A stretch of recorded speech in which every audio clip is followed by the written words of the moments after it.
I discovered something really interesting this weekend, and that is that if you buy a product from Kogan, you can't actually leave a review on the Kogan website describing what your experience of the product is like. There's lots of reviews listed on the website, but as it all turns out, they screen scrape those reviews from other sites that do reviews. Now, I'm going to do a quick review on this thing.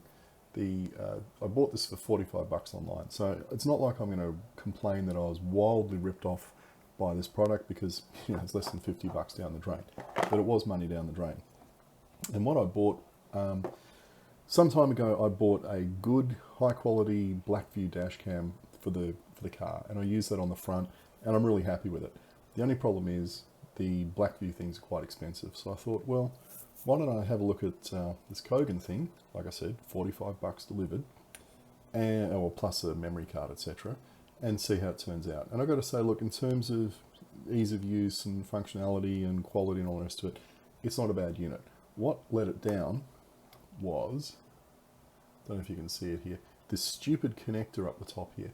Now what I'm going to do is I'll put up a screenshot of what this thing looks like, because I've lost the suckery thing which goes on top. But essentially hanging off here, there's this slot here, you stick this thing into it and it's got a sucker on it. And so you go to your windscreen and go blip, and you sucker the thing on. The more expensive ones from Blackview, etc., which I got from Dashcams Australia, have double-sided tape, and it's super duper industrial strength tape. When you stick those things to your windscreen, they're not coming off for a very long time. Whereas this thing, not a bad little camera, but the flimsiest mounting unit I've ever seen.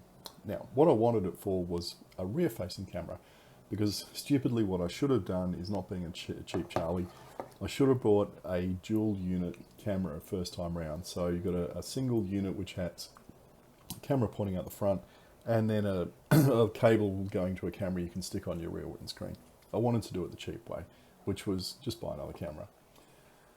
So this had to be mounted on our hatchback, and the problem I found is when you close the hatchback door, what happens is you've got the door up like this and it swings down, and you're slamming the hatchback, and obviously what's happening is there's this shock as the door slams, but the camera it weighs a bit, it's got momentum, and it swings forward and it's snapped off the plastic lug there.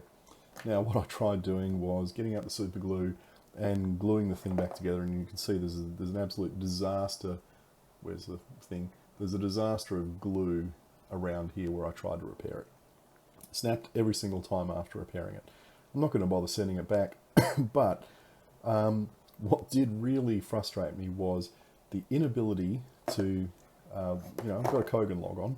I should be able to go to their website, go to this product, and leave a review on it and say, only use this on your front windscreen, where obviously it's not going to be subject to these, this kind of movement like this, where you're at risk of snapping that off. Don't be an El Cheapo and put this on your hatchback, and then end up with a useless pile of junk like I've got. But for whatever reason, they don't want their customers leaving reviews, which I find very, very interesting.